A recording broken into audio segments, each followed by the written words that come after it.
Okay, I would like you guys to take turns to present to me at least one of your projects that you're doing that will bring in the computational thinking. So answer according to how I had you do the paper, the curriculum. But you don't have to give me like the full breakdown of everything, but what are the lessons that are going to be learned, what's going to be covered in it, and kind of like an overview of it. Okay? Who wants to go first?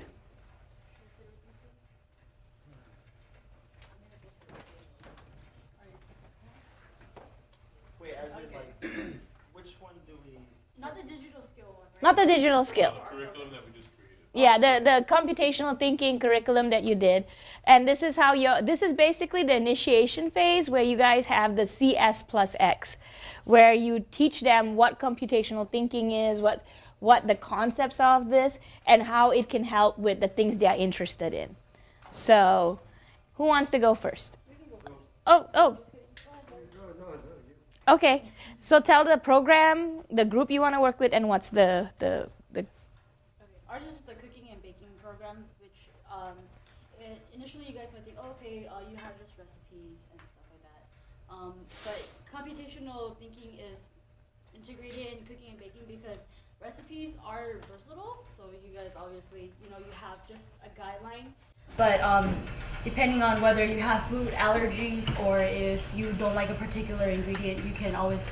What we're gonna do is they're gonna teach the kids like the importance of ingredients, expiration dates for them, certain techniques and why they're more important in using it in certain types of food, how to achieve the type of texture that you would want, and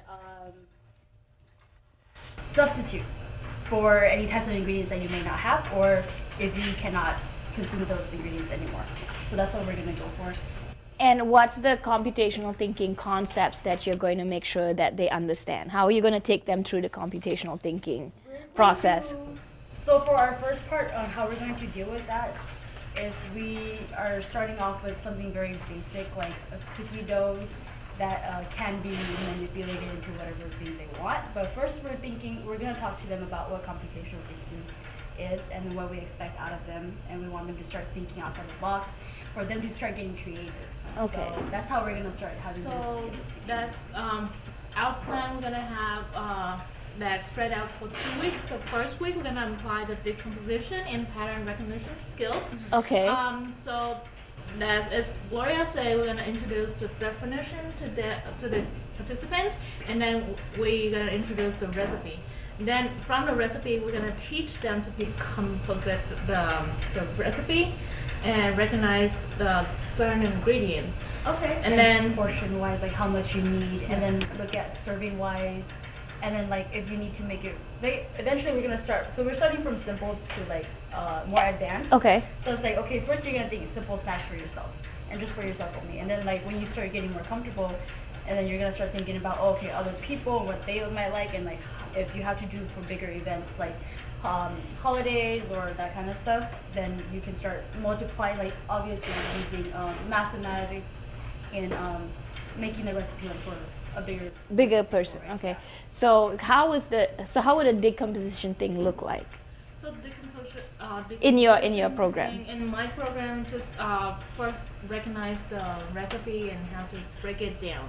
And it's also pattern recognition when we're gonna identify the principal patterns. Like, for example, cookies are baked at 335 degrees. Chicken must be cooked until the inner temperature reach 160 degrees. So Okay. lime juice can be substituted with vinegar because they have a similar taste. Then the second week that we're gonna do pattern generalization and algorithm design. Okay. Where we repeat to them the definition, recall and the definition that we taught them the first week, and give them the brief explanation of our new expectation for them. And then we're gonna recall the basic recipe we taught them the first week. Then we're gonna allow them to go shopping in our pantry. Okay. So we're gonna go in and pick the ingredients that they want with the all ingredient that they actually recall from the recipe.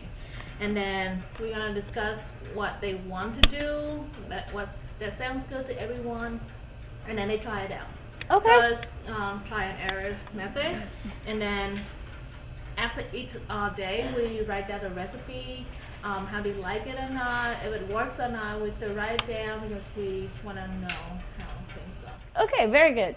Yeah, the cooking lends itself really well to this kind of computational thinking. I would also suggest for each of you guys, you research some of the apps that are out there and have your students use the apps. There's apps in music, there's apps in cooking, there's apps in everything to make things simpler. But sometimes they're not the best way, and they might have better ideas how to make things better. So very good. Thank you, too, for going first on that. Larry, you wanted to go? Yeah. Okay. So I was thinking that computational thinking applies to tutoring and doing math. And actually, you know, I kind of utilized a lot of the skills already. And what this does is this gives a definition, it gives terminology to it rather than just kind of just telling kids how to do this stuff. And you may remember that I was talking about protocol analysis in that last staff meeting, and this is very similar to protocol analysis in the decomposition part. So applied to math, students would be shown first to break down their problem into simple, manageable parts. Like in a word problem, they give them a bunch of different, Billy has 8 onions and 7 sausages and 3 pans, and they've kind of figured it out. So what I would do is tell them to break it down. Okay, so you have this word problem with all this confusing data. Break it down. Put, itemize each of the things into a list. And then they'd use abstraction to decide which information is unimportant. If they don't want to know anything about the onions, throw out the onions because you don't need to know that there's 8 onions. And then finally, they figure out the algorithm. When I say the algorithm, what kind of mathematical equation they're going to need to use because it's pretty much an algorithm. And then fill in the missing pieces into the math problem. And as far as a plan of action, it would just be instituted immediately, implemented immediately, Yeah. and just getting them to verbalize it to the point that they're able to tell me what they're doing while they're doing it, so that I'm not continually telling them how to do it. So a lot of times, kids expect me to say to them, okay, now, how many of these do you have, and how many of that do you have, and what do you need? So what I want to get them to do is to be able to verbalize it to me, so that they're telling me what is going on in their head, so that when they're in a test, they don't have me there, They can. then they're doing it on their own. Okay, excellent, Larry. Only thing I'd ask is I'm going to probably have you also help train the other tutors at Jerome in how to do this with a kid, and have them because they're going to learn by doing. So kind of break it down. That's perfectly excellent because you're going to teach the kids how to be able to think like that when they don't have you there to think computationally. And I also have another one on writing papers, but I won't take up all your time. Save that. We only have to. I want to hear everything, but I want to get you guys home too. Okay, I'm gonna go. Who's next? Oscar? Okay, so as you guys know, I'm doing gaming, so I think gaming has everything to do with computational thinking. So I think the best way for me to introduce the kids to the idea of thinking critically or thinking through computational thinking is to bring in Tetris.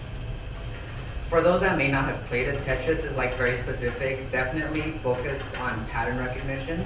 So certain pieces line up together, they fit well more with others, and there's a series that you get certain pieces in order. So you have to line them up to make sure that you clear as many lines as possible. So I feel that's also good for algorithm because you have to know the pattern, how do I do this, how do I get to this end goal where I have the lines perfectly stacked up in just the right way that I need. And it's a nice way to get the kids thinking about wow, these blocks, they have to line up so perfectly in that. These aren't even really blocks, they're just ones and zeros made to look like blocks. So I want the kids to get the idea that these blocks stand for something else, that they're not blocks, they're ones and zeros, and they could make these ones and zeros, and then they could bring this in, maybe use the pattern recognition to solve other problems in real life. I think Tetris overall is just going to be a great way of getting the kids thinking beyond what's on screen, what's going on outside of it. So Okay. I think that's something good to look at. So you think introducing them to Tetris will be a good way to segue them to the ones who are interested into eventually doing the designing the video games?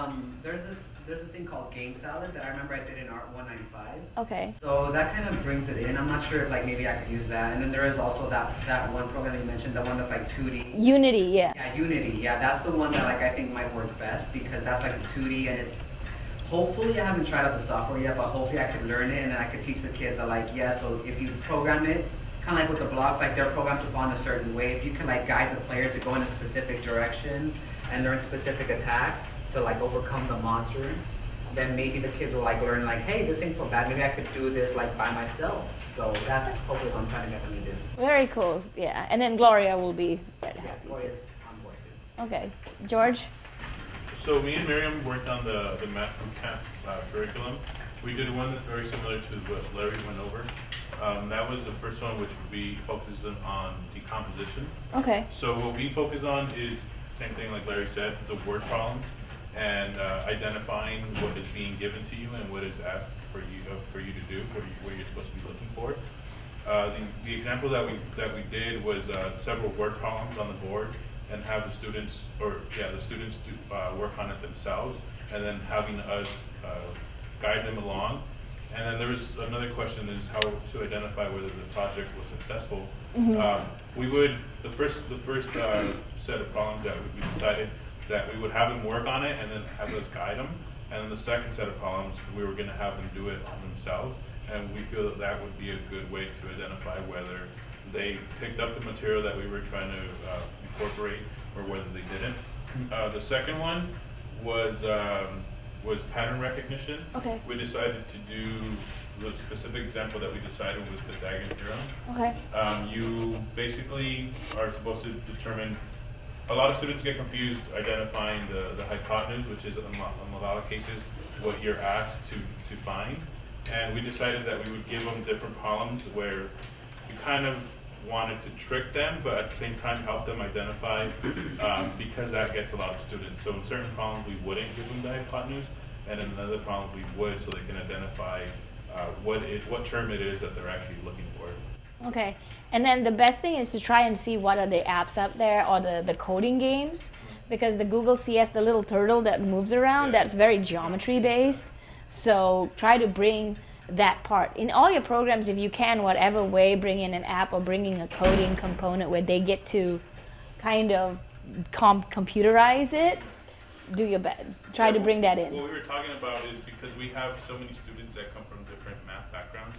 So, we don't have certain kids that come specifically for geometry. So we figured that we would have to adapt depending on what subject they were coming in for. Okay. Yeah. Very cool. All right, Martha? Mine is about Science Buddy, so bringing them back. And in the past, we've done Science Buddy as weekly lessons, so every week was a different topic, a different science discipline with an experiment associated to it. But I was thinking for this Science Buddy to use computational thinking, specifically to use like decomposition was good in having them work to create a bigger project at the end of the Science Buddy program. So I think decomposition is going to really help break it down and see that science is approachable and it's not like scary or so they can be interested in it. And I think a good project to work towards would be building the solar system and then just breaking it into lessons about learning about the planets, learning about gravity, learning about the stars, like the forces, and having them research it either in the computer lab or bring in books or have me teach it, but maybe have them just research it and teach me about a planet that they get assigned and work into also creating a model for it. So they could learn about it and study it, see how it looks like, what kind of environment is it, how does it fit into the solar system, this planet, and present to our group, and then create like a model that comes together at the end of like the 6 or 8 sessions that we have to build that towards it. And I think how it would be successful is having it present the whole solar system at the end, our solar system at the end of it. I think it'd be interesting to learn it that way. So it's not going to be all the planets at once, just one planet a week. At a time. Yeah, that'd be good. And like, once again, go and see if there's stuff in Scratch or in, the Google, that code.org to bring that element into it. Because they might be able to create something where they can drag and drop like a planet and like kind of model it. Yeah. So that would be the only thing, is to bring that component into that. It doesn't need to be all the school, but research it, because I know that there are like planet type things that they can, some of them are going to be more keen on doing that. So bring in that element to it. Did you have? I have a code that I wrote for the solar system, but it's using Excel. Yeah. Yeah, so I still have a code for it that I did for one of the classes. You can teach the kids how to. So see, you got to bring that in. Things you're learning, because our whole goal is to not just computational thinking, but demystify coding for them. So even for you guys, so anytime in any of your programs, you can bring in like a game or like a scratch thing or something like that they can like go into. They're not all going to enjoy it, but at least you're showing them that what's possible. That might be like a recipe game on Scratch that they can build, or you guys can kind of build it yourself, and have them work it. Like Cooking Mama for them. Yeah. And then they can recreate a recipe from Cooking Mama. There you go, Cookie Mom.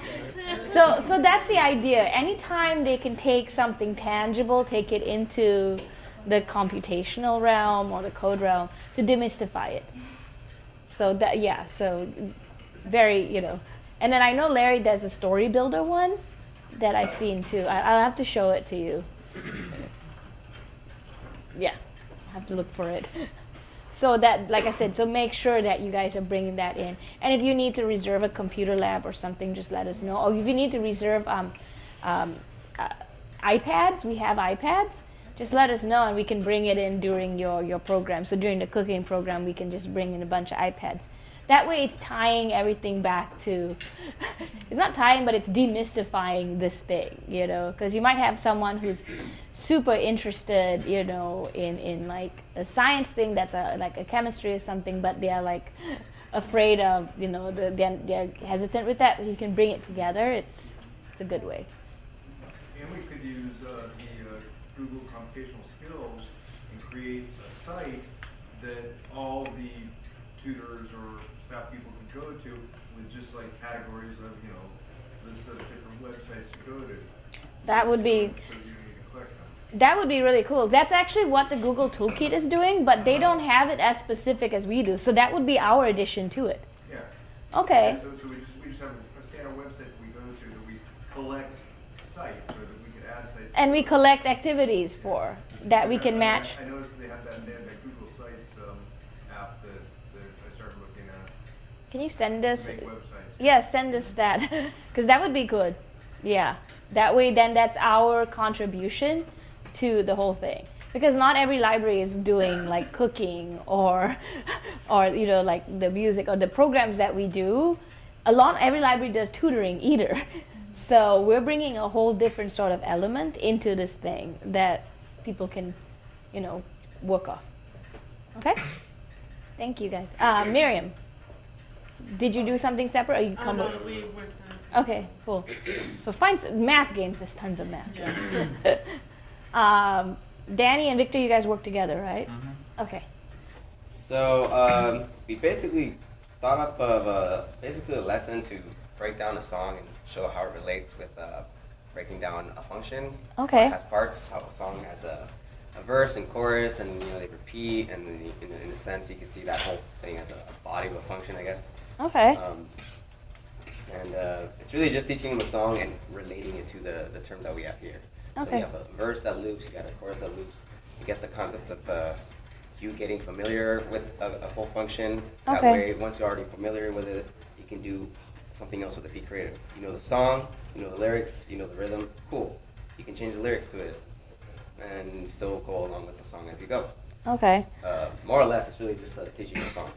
Okay. So what are the computational thinking concepts that you will be bringing them into?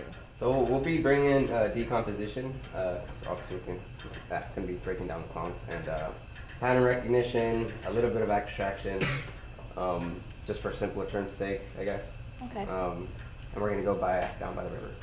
Oh, Down by the bay. By the bay. is that the sitting on the dock by the bay? Down No. by the bay. Okay, never mind. Make it easy, make it nice. Okay. Okay, very cool. Also, yeah, music team. I was talking to Danny yesterday. You'll most likely be able to experiment with the makey, the robotics thing that you can use bananas to make music. Oh yeah, that sounds so fun actually. So and then Jacob, I'm hoping to put you in with them when they start having robotic keyboards. Banana songs, gummy bear songs. It's Santa Ana, so taco songs. I'm down for a taco song. I always wonder if you can get a charge of a tamale music. Oh, that'd be awesome. Do we have recording use Makey to play like We do. We do. I think we Yeah. we do. We have We like do. microphones. We do. Oh, we can get it. we did when I was working here. Well, then we still do because it hasn't gone We away. still have the stands that we've never used. Okay, Jacob, do you want to talk about? Yes, let me.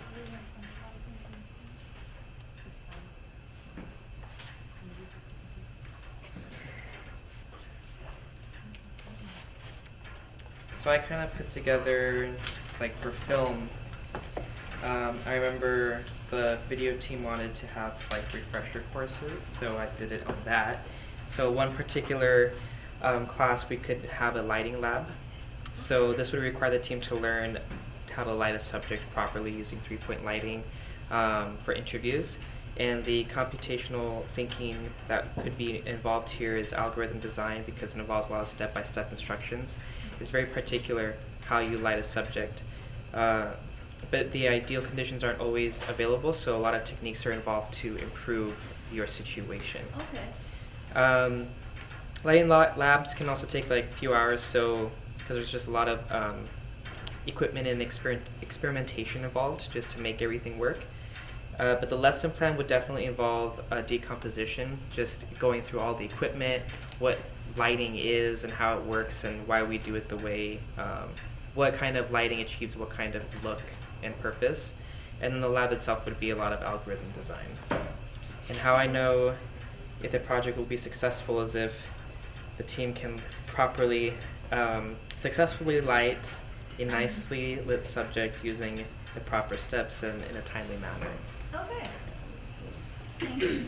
And that'll also be the scratch animation thing that you guys will be. We can use that as well. Okay, cool. Kelly? Alright, mine was on online privacy and information security, so you'd be teaching young people how to protect themselves when they engage with the internet or with whatever devices they may be using. It would basically start with the decomposition stage where you talk about what are the ways that data has been corrupted in the news or that people have lost information in current events. Then you could talk about how it's happened in your personal life with your family. And once you've decided the ways that it can happen, you decide what are the ways that it was resolved. So if it happened, I'm not going to give specific examples because they're too. Okay. Yeah. But let's see. Yeah, what was done to combat privacy loss? Was it effective? Did it have repercussions that made it so you didn't want to use that specific solution? So after that, you would abstract to the types of devices and software, hardware that this occurred with, and how you could apply these different solutions to different problems. And then ultimately, this would lead to the algorithm aspect of it, where you would do step-by-step solutions and put these solutions to different problems on a website so the public could learn how to combat different losses of privacy and information security. And then you can either make that website or you can have the youth give a presentation to adults, because it seems that adults have less of a grasp on technology in general, so it would be teaching the youth and cementing their knowledge and then furthering the knowledge to the public and adults who already don't have a great knowledge. This might be something we'll probably do as part of this for the senior center. Okay. So they learn as part of the security thing. So yeah, it'll go really well with that. I wonder if I know there's an app where you can check news facts and things like that. So kind of look into that, see what see what's out there. There's ways to catch it. 10 minutes, okay. Cindy, we might go over 5 minutes. You guys took breaks, you'll be fine. Alright, so we will be implementing this lessons plan for the history room. Yeah. And we will be covering for the scanner because we had just gotten A brand new scanner. brand new scanner, so we're going to be teaching not just kids who go to the history room, but it's also including adults because some of them might not be so tech savvy, and this would be a great way to also show them computational thinking.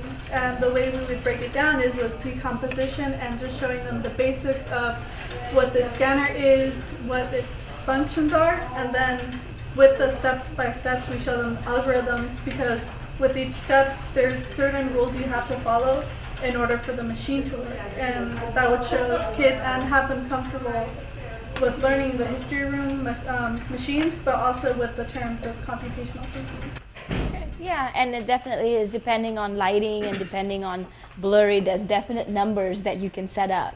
And because it's a brand new machine, you guys are going to have to be experimenting to set up the ideal for each newspaper, each type of picture. Yeah. And then the success for the lesson plan would be if they can independently navigate through the scanner without me having to micromanage them. Very good. I'm worried that they're going to break it. Manuel? Me and Marco worked together, but we also kind of worked on separate things. We worked as a Garfield as a whole, and I was thinking of like the junior buddy, like the teenagers, like they're slowly turning into like teenagers. They are becoming teenagers. I play card games with them a lot of the times, and they've always expressed interest in trying to learn poker themselves. And I was thinking like maybe we can teach them poker ourselves, because it actually gives you like, it teaches you like the four concepts like we were trying to teach. It teaches you decomposition. So in decomposition, we break down how poker's played, how do you play, you learn the rules, which goes into like algorithm design.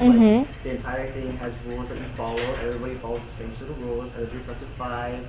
Just basic rules of like poker. And then there's like pattern recognition, so you recognize which is the card rankings, the type of pairs that you have.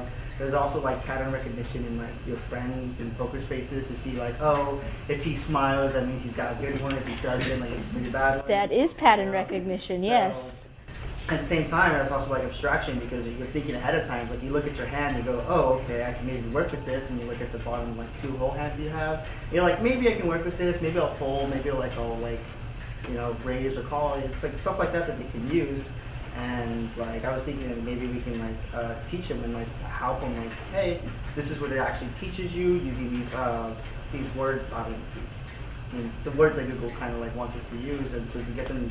Not Google, it's computational thinking. Computational thinking in general. To get them used to the idea of like these words aren't a scary thing; these are normal things that we all do every day. Exactly. And it's just like a fun way of just showing them, because like they really want to play poker. So. They do. I know they do. And you can teach them the gambler song about poker is life. Know when to hold them, know when to fold them, know when to walk away, know when to run. Very good for living in Santa Ana. Brenda.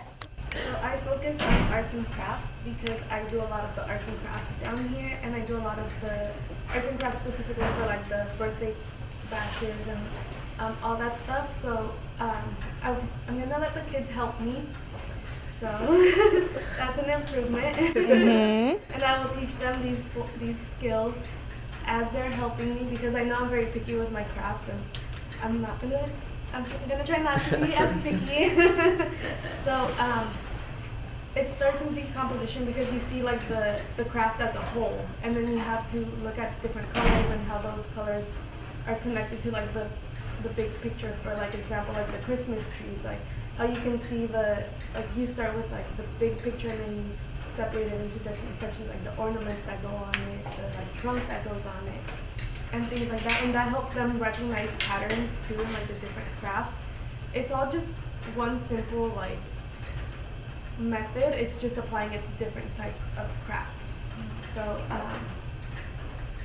one of the concepts that I included with it was pattern recognition and algorithm design, because that way they're able to apply that specific or like that concept to like different types of designs. And then I was also thinking of applying it to other crafts, not just paper crafts. So we could have helped maybe with the quilt, like you guys want to do in the history room. Yeah. And then for the birthday bashes, we were supposed to have like other activities for the kids to do while right before the cake, so we could bring out the board games that you guys were talking about in the PowerPoint presentation, the coding board games. Oh yeah. And we could play those board games with them. That'd be really cool. And there's also like the apps where you build a craft or you build a design, so, and then they can build it there and then apply it in the regular. So, but make sure they get access to. There's a binary bracelets where you learn about the binary numbers, but you make bracelets. That's on the Pinterest board that I shared with you guys. So that would be, arts and crafts really goes well. Pablo, last but not least. I work with Manny and Martha for the Garfield. Okay. For me, it was chess board game. So the question was, so basically it would start with decomposition. They did take in chess, so it's kind of overwhelming if you don't know it. Especially for kids who are really into it. I think it's all about for nerds. I don't think it's for nerds. So it's basically breaking down the idea that the whole idea, the end goal is to capture the king, the opponent's king. So that yours captured. It's breaking down this idea to smaller pieces of how to get there. How to get from like your whole set, your setup, your beginning setup, and losing your pieces as you go, losing them on the way, but the end goal is to capture the king. In pattern recognition, it has, you always have, every game you play, you always play a new game. If you're gonna start over, there's different patterns, different openings you always have. So sometimes white has a certain opening or black has a certain opening, it's really strong. You can always use that opening every time you play a new game. You use it again if you want. If it fails, use a new one. You know, always adapt. It's about adaptability, being flexible. In abstraction, it's basically taking away, just capturing the king. That's the end goal, but it's taking it piece by piece. So if your left side is being attacked, you have to take care of the left side. And if your right side is being attacked, take care of the right side. So it's always being aware of what's happening and responding. I think algorithm design is basically taking everything always step by step, and always what's solving some of the problems, which you always will be, because you're always going to be playing a new game, and always having a new problem to face. So it teaches you adaptability, flexibility, and like a lot of critical thinking skills. Some of the benefits for it, that were read online, where it raises your IQ. So for those nerds, you can become a lot smarter. I think I've become smarter because of it. It prevents Alzheimer's. It exercises both of your brains, both sides of your brains. And it increases your creativity and your it improves your memory as well. And that's kind of like how I would like to incorporate it. Okay. It's very And you could do a game where you can have them like there's How they would succeed? Yeah. Well, obviously to be able to set up on their own without me. Mm-hmm. The second part would be they get to go to local tournaments and Yeah. And at least just do it. But yeah, it does do a lot. What you could do, because the chess versus the computer, there's a lot of coding in the computer chess. So maybe you can bring in a game, like they have the Scratch thing where they like kind of design the computer to play chess against them. So you could kind of do simulations and stuff like that with it. Also, another thing you can do is you can introduce them to the 3-step, the chess one where it's like you win in 3 moves. I get caught up in that every single time. But you can have them, like you can do that with them, teach them how to do that, and teach them how to break it down to counter that on their own. And then they'll be using all that stuff. But definitely look into like Scratch to see if there are chess things, so they can learn to run chess simulations. No, start with the board game, but like I said, everybody has to bring in some kind of some kind of coding, computational element to it. Remember, you're demystifying it. You're taking something they already like, and you're bringing that in. The most difficulty about why youth of color, youth from underprivileged backgrounds don't get so much into the whole coding industry and to the computer science industry is because they're not exposed to it at a young age. They get exposed to it at a later age. So if you get exposed to it at a much early age with the coding and stuff, and I know it's going to be stressful for you guys because you are getting exposed at an older age, but if the younger they get exposed to it, the better they are to get familiar and not be so intimidated by even, because youth aren't even going into the profession. They aren't even going into the major because they're so like scared beforehand. So the younger you get them seeing these things, seeing how, you know, like a chess can be like, you know, there's a game here that you can, you know, systematize it, it just helps them way better and have a leg up. Okay, so that's the goal, is to just get them thinking that way, analog, but also playing and looking into like coding and computational things. So they get at least some kind of running start. Okay? Cool. And it's one of those fields where if a kid doesn't go to school for it, they can still do okay. Because that's how desperately the job market is for coders. So it's a good opportunity for a lot of our kids. Okay? Cool. Questions, comments, overall? So it is, you guys, it is 4 o'clock of ending. So I want you guys like over, you know, by next week, just kind of type up like each of your kind of your feelings about each of the day. Like yesterday, what was the app that really kind of stood out to you? The first day you wrote it down. And then today, how you feel about starting these in your programs. Because you're going to have to start these in your programs within the next few weeks, okay? And then the digital skills, I'll kind of follow up and give you guys a little bit more guidance on it.